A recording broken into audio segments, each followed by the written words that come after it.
నమస్తే, నేను మీ Rajiv. Welcome back to our channel. ఇవాల్టి వీడియోలో super tasty recipe aloo egg cutlet అయితే చేస్తున్నాను. సింపుల్గా చేసేసుకోవచ్చు. వీడియోలోకి అయితే వెళ్ళిపోదాం. ముందుగా ఎగ్స్ని ఇంకా బంగాళదుంపల్ని ఉడకబెట్టి పెట్టేసుకోవాలి.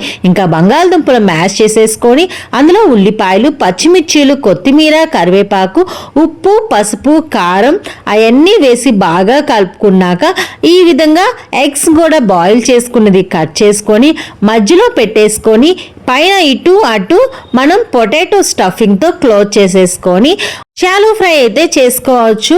అదే చక్కగా ప్యాన్ మీద కొంచెం ఆయిల్ వేసేసుకొని ఇటు అటు తిప్పుకొని లో ఫ్లేమ్లో కుక్ చేసుకుంటే మన టేస్టీ ఆలు ఎగ్ కట్లెట్ అయితే రెడీ అయిపోతుంది. సింపుల్గా చేసుకోవచ్చు. Breakfast or snacks any time we can eat అనమాట. ఇట్లానే తినాలనుకుంటే ఇలానే తినొచ్చు, లేదు అంటే ఏదైనా సాస్తో తినొచ్చు. హ్యాపీగా ఉంటుంది, సింపుల్గా ఉంటుంది. మరి మన వీడియో నచ్చిందా? అయితే మీరు కూడా ట్రై చేయండి. ఎలా ఉందో కింద కామెంట్ చేసి చెప్పండి. Please like, share, subscribe. Thank you so much.